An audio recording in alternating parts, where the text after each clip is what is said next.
오늘은 다윗을 한번 조명해 보려고 합니다. 다윗의 에피소드가 많기 때문에 또 앞으로 몇 번 더 다윗을 언급할지는 잘 모르겠습니다. 오늘은 다윗의 여러 에피소드 가운데 그가 아둘람 굴에 있을 때의 상황을 중심으로 말씀을 생각해 보고자 합니다. 그래서 오늘 본문 57편은 다윗이 굴에 있을 때의 이야기를 전해주고 있습니다. 다윗이 굴에 처한 상황을 만나게 된 건 한 번은 아니고요, 두 번 있습니다. 한 번은 사무엘상 22장에 있고요, 또 한 번은 24장에 있습니다. 22장은 아둘람 사건이고 24장은 엔게디라고 하는 지역에서 그 동굴에 사울이 다윗을 잡으려고 갔다가 급하게 볼 일이 생겨가지고 그 굴에 들어갔는데 어떻게 우연찮게 다윗이 기회를 얻어서 사울의 옷을 베고 나오는 장면이 있습니다. 그 장면이 24장에 있는데 이 두 사건 중에 오늘 본문 57편은 22장 사건을 얘기하고 있습니다. 물론 여기에 혼자만 있었던 건 아닙니다. 다윗을 보좌하고 함께 마음을 먹었던 사람들이 있습니다. 이 사람들의 숫자를 성경은 400명이라 다윗을 돕는 자들을 말합니다. 그렇게 증언하는데 이 400명을 사무엘상 22장 2절에 보면 모두가 다 환난에 처한 자예요. 그들 모두가 다 마음에 원한이 있고 다 빚진 자다. 그러니까 경제적으로 거의 노예 수준에 다다른 사람, 더 이상 나갈 데도 없고 희망을 걸 데도 없고 소위 막장 인생입니다. 다윗을 도왔을 때 이들의 마음의 동기는 다윗이 처한 상황이 꼭 자기라고 여겨졌던 겁니다. 동병상련이라고 말하지요. 공감할 수 있었던 겁니다. 다윗을 돕자. 그래서 밑바닥 인생들이 모였습니다. 지금 그런데 다윗이 지금 밑바닥입니다. 다윗은 사울의 눈을 피해서 여기까지 도망온 겁니다. 굴에 피해야 하는, 아무도 모르는 곳에. 그러나 하나님이 약속해 주신 것은 분명히 그가 왕이라 그러셨는데 약속은 이행되지 않고 이게 목숨을 겨우 살려야 하는 그런 절체절명의 상황에 처하게 된 이 상황. 여러분, 이때 우리가 어떻게 하면 되겠습니까? 다윗은 어떻게 했을까요? 우리 삶도 때때로 이렇게 막장 인생을 경험할 때가 있습니다. 더 갈 곳이 있는가? 우리에게 희망이 있는가? 뭐 인생 전체로 보면 큰 위기가 있겠지만 우리는 작은 조직 사회에서도 그래요. 내가 이 조직 사회에 더 있을 필요가 있는가 말이에요. 내가 이 직장을 더 다녀야 하는가? 가정에도 그래요. 내가 이 부부 관계를 더 해야 되는가 아니면 끝내야 하는가 말이죠. 내가 이 교회를 다녀야 되나 말아야 되나 말이죠. 저 사람과의 나의 관계는 여기가 끝인가 말이죠. 그렇게 인생의 막장에 처할 때가 있다고요. 그때 어떻게 해야 되느냐? 오늘 말씀에 답이 있습니다.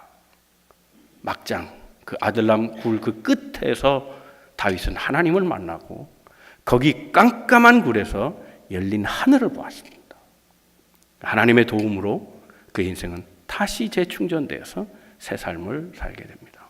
오늘 말씀 속에 우리를 향한 하나님의 뜻, 나 자신에게 주신 하나님의 말씀으로 기억하고 이 말씀 속에서 힘을 얻는 우리 모든 성도들 다 되시기를 주님의 이름으로 축원합니다. 우리 옆에 서로 권면하시고 말씀 듣겠습니다. 하나님은 오늘도 당신을 향한 계획을 가지고 계십니다. 첫 번째 우리가 생각할 것, 껍데기를 버리고 벗어버리고 하나님을 만나야 한다는 겁니다. 다윗과 사울은 처음에는 좋은 관계였습니다. 그렇죠? 좋은 관계예요. 도와줬어요. 위기의 상황에서 다윗은 정말 이 영웅처럼 나타나서 골리앗을 이기게 해주고 나라를 구했다고요. 사울에겐 굉장히 필요한 사람입니다. 그런데 정적이 되고 맙니다. 좋았던 관계가 하루아침에 원수지간으로 완전히 뒤바뀌었습니다. 그는 사위의 자리까지 올라갑니다.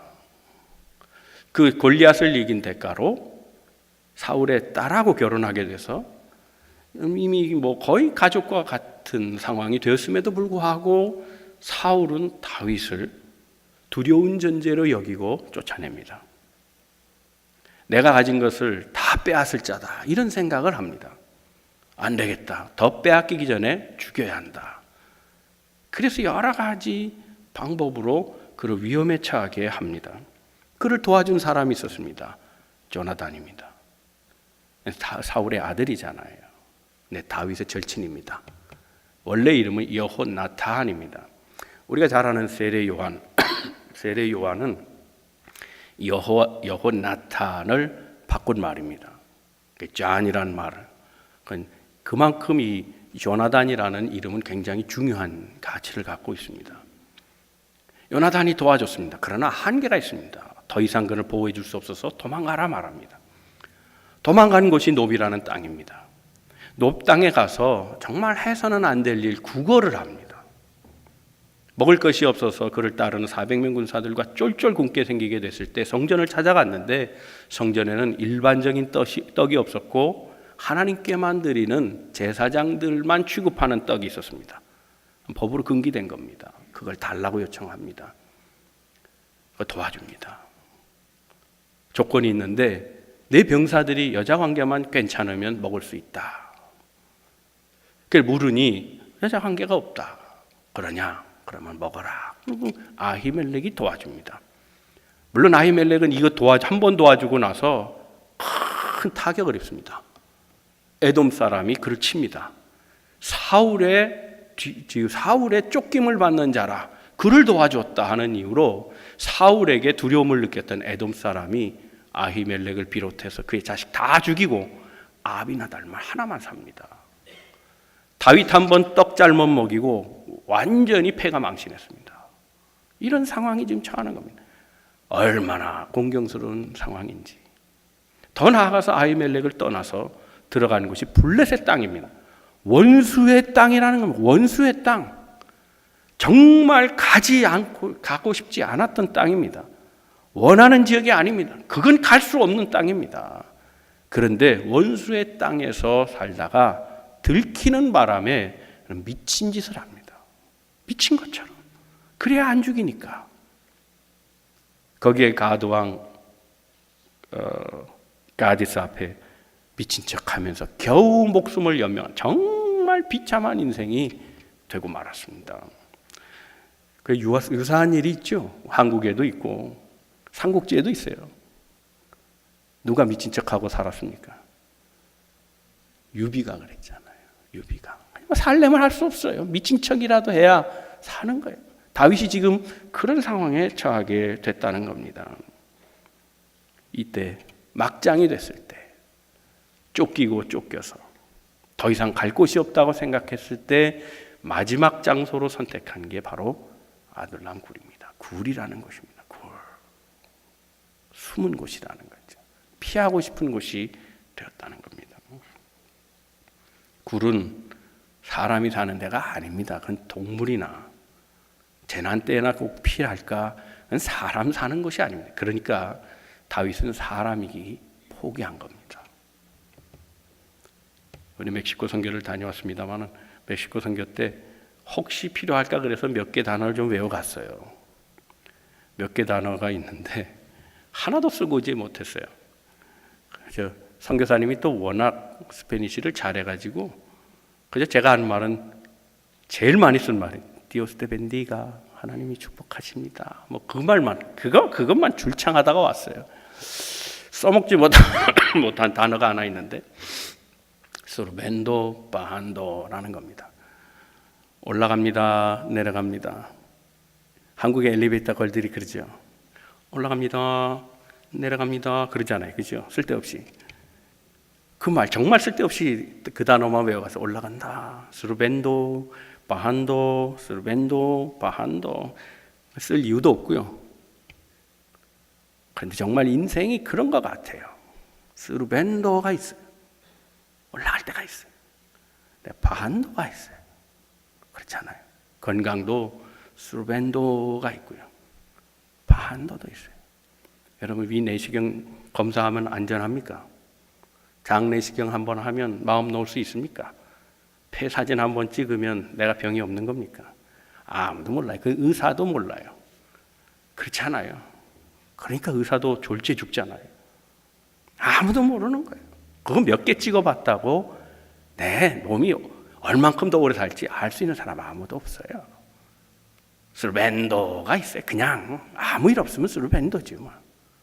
근데 어느 날 갑자기 망가질 때가 있어요.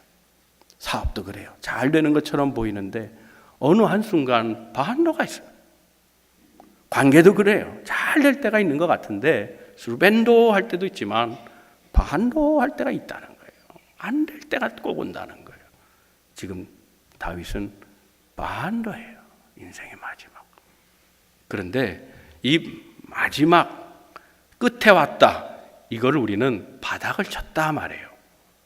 혹 지금 말씀을 듣는 우리 성도들 가운데 바닥을 치신 분 계십니까?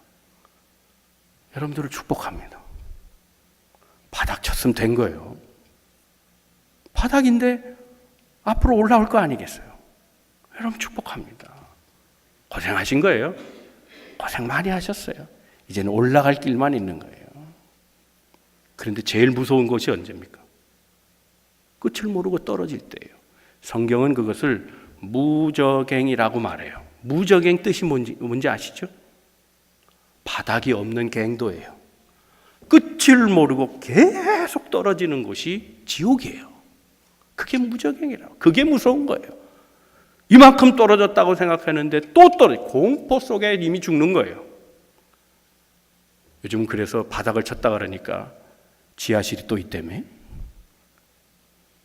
웃으라고 한 말을 진지하게 들으면 내가 할 말은 없는데 하여튼 그래요. 내가 인생이 바닥 쳤다라고 생각했을 때 그때 기뻐하세요. 하나님이 도와주실 줄로 믿습니다. 자 보세요. 이제 다윗이 바닥을 쳤어요. 하나님이 올려주실 때가 된 거예요. 다윗의 인생을 한번 살짝 보죠. 하나님이 느닷없이 양치는 다윗을 불러 세우셨어요. 너 왕 된다 그랬어요. 아니 느닷없이 요즘 표현으로 하면 갑자기 그냥 왕이 된다 그러신 거예요. 그 다음에 하나님이 안 나타났어요. 중간중간 왕이 된다 그러면 무슨 교육도 시켜주시고 훈련도 시켜주시고 뭐 말씀을 해주셔야 순간중간 가면서 좀 확신 가운데 걸어갈 텐데 왕이 된다 그래 놓고 하나님은 닿지 않았어요. 언제 나타나셨느냐? 다윗이 탄식할 때 나타나 주셨어요. 완전히 깨져가지고 바닥에 팍 꼬꾸라져갖고 이제 끝이다라고 생각하는 그 순간 그때 하나님이 만져주세요. 그때 나타나신 거예요. 다윗은 이 바닥에서 자기의 껍데기를 버렸습니다. 여러분 옛날에 사진관에서 사진 찍어 보신 적 있어요? 요즘은 뭐 사진기가 전화기 안에 너무 좋아가지고 뭐 그런 거 따로 사진관 가지도 않지만은 옛날에 사진관이 동네마다 있었잖아요. 그렇죠? 그때 얘기예요. 손님들이 오면 꼭 와서 아이고 실물보다 못하네 그렇게 자꾸 말을 하고 가더라는 거예요. 그러니까 사진사가 아니 똑같은 사진기에 뭐 똑같이 나오는 거지 무슨 뭐 왜 그렇게 불평할까 하도 화가 나가지고 밖에 써붙였다는 거예요. 사진이 잘 나오기를 바라시는 분은 잘생긴 얼굴을 가지고 오십시오 그렇게 써놨다는 거예요.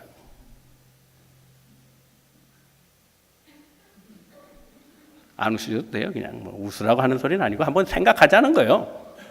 이런 걸 우리 뭐라 그래요? 원판 불변의 법칙. 잘생긴 얼굴이라면 잘생기게 나오는 거지 뭐. 남 탓하겠어요? 제가 지 얼굴을 모르는 거지.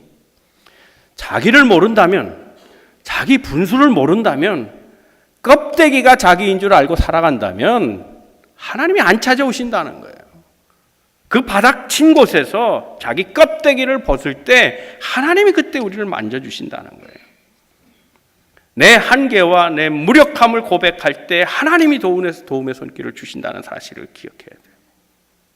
나를 알지 못할 때, 그러면서도 가식적인 기도나 형식적인 신앙만 갖고 있을 때 하나님이 나를 찾지 않으신다는 사실을 알아야 돼요. 예수님 당시에도 예수님을 찾았던 사람은 다 이렇게 고백했어요. 한넨니 엘로임, 한넨니 예수, 한넨니 주, 퀴리어스, 한넨니 그래. 한넨니 불쌍히 여겨달라는 말이에요. 불쌍히 여겨주세요. 불쌍히 여겨주세요. 이게 원색적인 기도고 가장 힘 있는 기도예요. 뭐 더 얘기할 게 있어요? 나는 정말 불쌍해요. 내세울 게 없어요. 더 이상 나는 내가 스스로 설 수 있는 힘이 없어요. 자랑할 것도 없어요. 나는 이제 도무지 혼자 설 수 없어요. 하나님 도움만 필요합니다.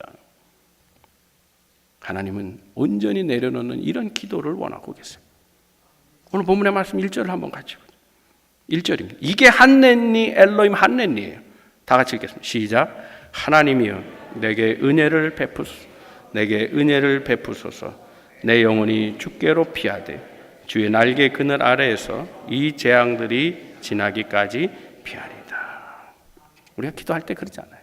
하나님 나 잘 나갔는데 내가 누구를 잘못 만나가지고 그 상황이 꼬이지만 않았더라면 하나님 나 이렇게 되지 않았을 텐데 하나님 그때 왜 안 도와주셨어요? 이런 기도한다면 아직 멀었어요. 아직 멀었어요.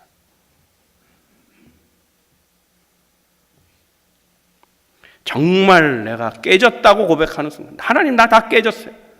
내 인생 정말 막장입니다. 이런 고백하는 사람 다른 말 필요 없어요. 도와주세요. 그 말이면 되는 거예요. 하나님 도와주세요. 다윗은 왕으로 이미 기름을 부은 사람입니다. 사무엘이 기름을 부어놓고 가버렸어요. 그는 왕의 사위예요.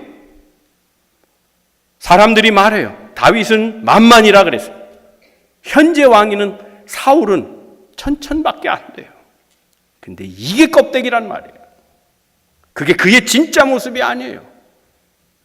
그의 진짜 모습은 뭡니까? 사울의 눈을 피해서 도망다니는 신세. 그게 진짜 모습이에요.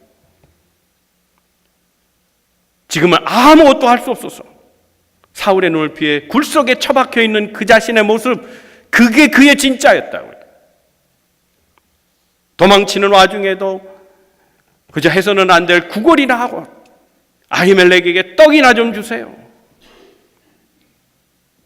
도망치다 안 되니 블레셋 땅으로 들어가면 안전할 것 같아갖고 사울의 눈을 피할 것 같아서 그곳에 가가지고 미친 척이나 해야 되는 것, 그게 진짜 모습이란 말이에요.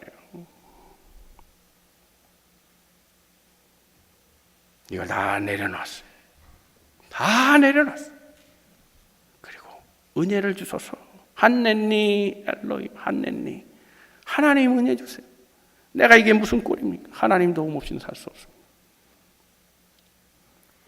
여러분 잘 아시는 이용규 선교사, 몽골의 선교사로 가 있었죠. 지금은 강연을 더 많이 하는 것 같더라고요.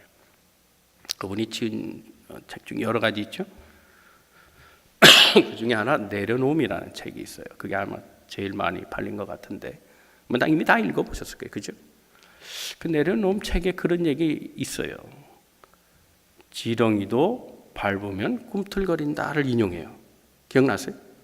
지렁이도 밟으면 꿈틀거린다. 근데 지렁이가 꿈틀거리는 이유를 설명해요. 왜 꿈틀거릴까요? 예? 그 심오한 거예요, 그거? 질문이? 심각하고 무슨 어려워요? 왜 꿈틀거려요? 밟아서, 그것도 또 재밌는 답이다. 근데 책을 안 읽어본 사람 중에 책 읽은 사람이 그렇게 대답하면 안 돼. 난 책을 읽은 대로 얘기하라는 거예요. 살았기 때문이라는 거예요. 지렁이가 완전히 밟혀서 죽었다면 꿈틀거리지 않는다는 거예요. 그런데 그는 자신이 한때는 완전히 하나님 앞에 안 죽었다는 거예요. 고맙습니다. 안 죽었다는 거예요. 하나님, 내 체면 좀 세워주세요. 하나님, 이 상황에 좀 도와주셔야 되는 거 아닙니까? 하나님, 이때는 좀 나를 생각해 주셔야 되는 거 아닙니까? 나 깨지기 싫어요. 좀 편하게 해주세요. 좀 건강하게 해주시고 좀 도와주시면 안 돼요? 그렇게 기도했다는 거예요. 근데 어느 날 하나님이 자기를 꽝 때렸다는 거예요. 야, 그런 게 중요하냐. 편한 거 조금 더 네 체면 세워주는 거, 너한테 좀 유익하게 해주는 거, 그런 게 정말 중요하니? 그 어떤 선물보다 내 자신이 더 중요한 거 아니니 말이에요. 이 하나님, 내가 너한테 진짜 중요한 선물이 아니니? 내가 너를 그거 주려고 하는데 네가 너무 살아있다는 거예요. 너에게 들어갈 여유가 안 보인다 그래서. 네가 안 죽었다는 거예요. 내가 들어갈 틈이 없다. 하나님 그렇게 말씀하셨다는 거예요. 그래서 제목이 내려놓음이에요. 다 내려놓고 정말 깨진 자리에서 하나님의 은혜는 시작되는 거예요. 그 막장에서 다 깨지고 지금 이 다윗은 하나님 앞에 구하고 있어요. 하느님, 하느님 불쌍히 여겨주세요. 은혜를 베풀어 주세요. 우리도 하나님을 만날 수 있기를 바랍니다. 그러려면 내 자아가 깨져야 되는 거예요. 아직도 뭔가 꿈틀거리고 있다면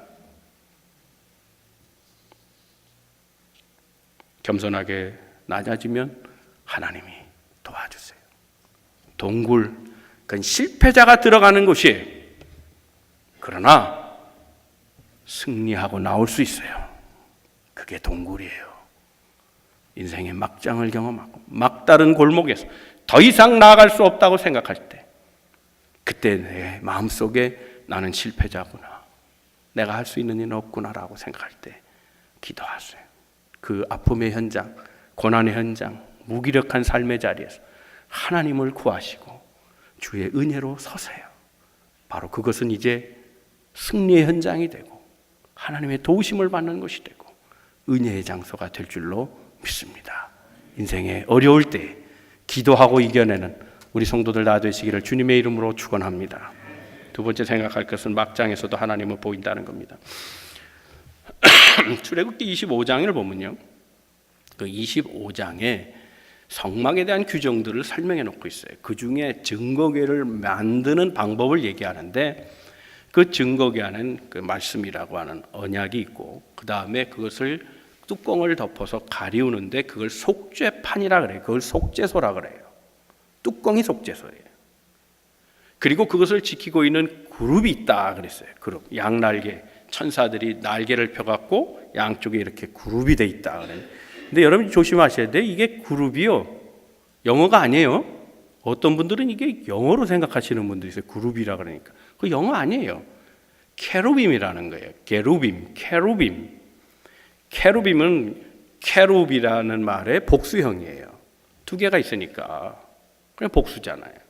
그러니까 케룹이에요. 케룹을 우리말로 그냥 캐자를 개자로 쓰잖아요, 우리가. 그러니까 그룹으로 쓴 거예요. 그러니까 이게 영어가 아니에요. 그냥 고유명사예요. 그건 바꿀 수 있는 이름이 아니에요. 그래서 그냥 고유명사로 그룹이라고 쓴 거예요. 영어 아닙니다. 이 두 천사가 양쪽에 이렇게 날개를 펴고 있는데 그 사이에 하나님이 계시겠다는 거예요. 너는 내게 오라는 거예요. 거기서 나를 만나리라. 바로 그거예요. 이스라엘의 성막은 각 지파들이 진영을 나눠 동서남북으로 꽉 이렇게 둘러쌌어요. 그 한복판에 성막을 만들어 놓고 거기에 이제 지파의 사람들이 들어가 예배를 드려요. 그러니까 그 성막은 한번 들어가면 못 나오는 것이에요. 막다른 곳이라는 거예요. 그 성소로 들어가면 또 한 번 들어가야 하는 곳인데, 그건 대제사장만 들어가는 지성소가 있어요. 그 지성소, 바로 인생의 가장 마지막 장소, 거기에서 하나님을 만난다는 거예요. 그런데 바로 이 성막의 성소 같은 곳이 다윗이 지금 경험하고 있는 아둘람 굴이라는 거예요. 다른 데 갈 데가 없어요. 꽉 막힌 곳이에요. 그런데 거기에서 하나님이 만나 주신 거예요. 느닷없이 갑자기 깜깜한 굴에, 더 나갈 수 있는 방법이 있는 것도 아니고 길이 나 있는 것도 아닌데, 그는 하나님을 만나면서 하늘이 열린 걸 봤어요. 5절입니다. 5절 한번 같이 읽어보겠습니다. 시작. 주의 영광이 온 세계 위에, 우주를 본 거예요. 갑자기 하늘을 본 거예요. 거기 하늘 보여요? 동굴에서는 하나님이 안 보여요. 그런데 그 인생의 막장에서 하나님을 만난 순간 하늘이 열려진 걸 봤어요. 하늘이 열려졌다는 건 뭡니까? 하나님을 봤다는 거예요. 나를 도우시는 하나님, 나를 도우시는 하나님. 여러분, 우리가 아는 찬송가 있죠. 찬송가 478장에 참 아름다워라. 그 찬송 잘 아시죠? 참 아름다워라 주님의 세계는. 근데 이 전성을 보면 굉장히 아름다워요. 근데 이거 아름다운 시 아니에요. 완전히 번역이 틀려요. 실제로 한글 가사하고 영어 가사는 아예 관계가 없는 정도예요. 왜 이렇게 번역했을까 잘 모르겠어요. 왜 이렇게 번역을 했는지. 내용을 보시면 그래요. This is my father's world. 이것은 아버지의 세계입니다. 그리고 나는 결코 이것을 잊지 않겠습니다. 때로 악한 것이 너무 강력해 보일 때도 있지만, 그러나 하나님은 여전히 룰러, 통치자이십니다. This is my father's world. 이게 아버지의 세계입니다. 전쟁은 아직 끝나지 않았고 예수님, 죽었던 예수님께서 기뻐하실 때가 오는데 그때는 하늘과 땅이 하나가 될 겁니다. 이런 얘기예요.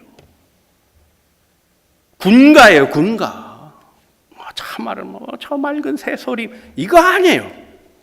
완전히 내용이 달라요. 하나님이 도와주신다는 거예요. 하나님이 통치자시라는 거예요. 우리가 오늘 찬송 속에서도 우리 찬양팀의 찬송 속 그 가사가 나왔어요. 우리는 하나님을 부를 때 뭐라고 부른다고요? 아버지라고 부르는 거예요. 하나님을 아버지라고 부른다는 거예요. 보세요. 고난에 처한 아들을 보면 아버지가 어떻게 하실까요? 내 아들이, 내 딸이 고난에 처했다면 그 아버지, 어머니는 어떻게 하실까요? 어떻게 하든지 도와줄 거 아니에요. 병들었으면 차라리 내 장기라도 떼주고 싶고, 돈이 없다면 내 전 재산을 팔아 자식을 돕고 싶은 마음이 하나님 마음 아니겠어요? 그게 아버지 마음이고 어머니 마음 아니겠어요? 우리는 하늘을 보며 아버지를 보는 거예요. 그 아버지에게 발견된다면 아버지가 우리를 도우러 오시지 않겠어요? 지금 막장 그 굴에서, 아둘람 굴에서 다윗은 지금 아버지를 본 거예요. 인생의 이 어려움 속에 주여 은혜를 주시옵소서 구했더니 하나님께서 나를 보시고 도와주시러 오신다는 거예요. 그 믿음에 차 있어요. 그 확신에 차 있어요. 하나님이 이제 도우러 오실 것이다. 그 인자와 그 진리가 나를 다스리러 오실 것이다. 그 다스리러 오실 것이라는 말이 10절에는 다스리러 오신다라고 믿음의 확신으로 바뀌고 있어요.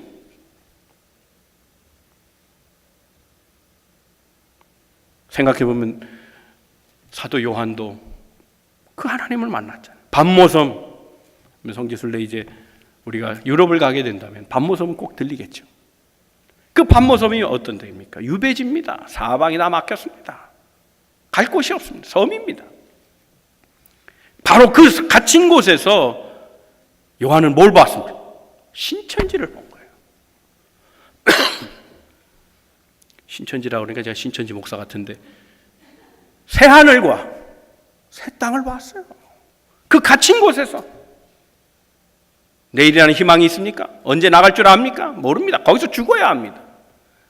답답하고 옥죄 있는 순간, 사방이 틀어막힌 그 굴과 같은 상황, 막다른 골고막 같은 그런 상황, 절벽에 몰린 것 같은 그런 상황에서 새 하늘과 새 땅을 봤어요.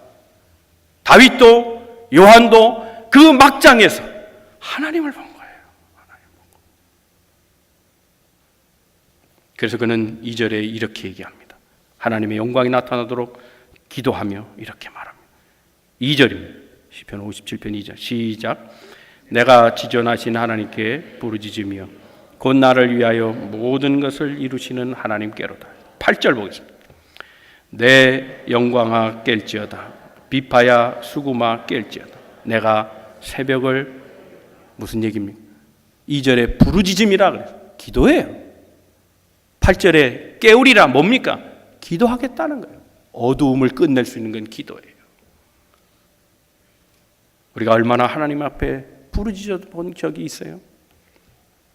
여러분 예전의 경험 갖고 평생을 살려고 하지 말로 신앙생활하고 살아가지 마십시다. 우리 교회 안에 와가지고 하나님 앞에 기도하는 시간보다 사람들을 만나서 얘기하는 시간이 많다면 조심해야 돼요. 얼만큼 기도하고 가세요? 만민이 기도하는 이 집에서 얼만큼 기도하고 가시냐고요? 아니면 잡담을 늘어놓고 가시냔 말이에요. 답답한 거예요, 목사로서. 기도해야 돼요. 말로 신앙생활 하지 말고 기도해야 돼요. 새벽을 끝내기 위해서 기도해야 돼요. 인생의 절망, 고통, 아픔, 슬픔, 이 원통한 세상을 끝내기 위해서 하나님 앞에 부르짖어야 하는 거예요. 자식이 부르짖으면 아버지가 안 도우시겠어요?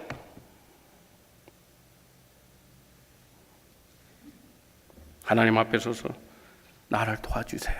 부르짖을 때 하나님은 반드시 응답해 주시리라 믿습니다. 인생의 고통의 순간에 날마다 기도하는 우리 모든 성도들 되시기를 주님의 이름으로 축원합니다. 세 번째 결론 간단하게 얘기합니다. 하나님은 인자와 진리로 우리를 다스리신다는 겁니다. 10절입니다. 시작. 무릇 주의 인자는 커서 하늘. 인자라는 말은 사랑인데 헤세드라는 말이에요. 이 헤세드라는 말은 불변한 사랑이라는 거예요. 바꾸지 않는 사랑. 사랑이 왜 바뀝니까? 사람의 사랑은 그래요. 바꿀 수 있어요. 그런데 하나님의 사랑은 안 바뀐다는 거예요. 변하지 않는 사랑. 그 다음에 진리는 에메트라는 사랑인데 이 에메트라는 것인데 이 에메트라는 진리는 곧게 편다는 거예요. 진리는 곧은 거예요. 굽은 게 아니고 곧은 겁니다. 그런데 하나님이 그렇게 인생을 다스려 주신다는 거예요. 이제 내 억울함을 펴주고 너를 끝까지 사랑하신다. 다윗은 지금 하나님 열린 하늘을 보면서 기도의 현장에서 이 하나님을 지금 마음에 체험하고 있는 거예요. 그래요, 하나님. 제가 이 막장에서 잠시 실망한 거 용서하세요. 하나님 만났으니 이제 하나님께서 나를 변함없이 사랑해 주시고 내 인생을 곧게 펴주시라 믿습니다. 그러고 나간 거예요. 여러분, 이 말씀을 정리하면 그리스도인은 환경에 따라 살지 않습니다. 말씀으로 삽니다. 특별히 그리스도인은 기도로 사는 겁니다. 환경을 얘기하지 마시고 삶의 어려운 순간만 기도로 승리하는 우리 모든 성도들 다 되시기를 주님의 이름으로 축원합니다.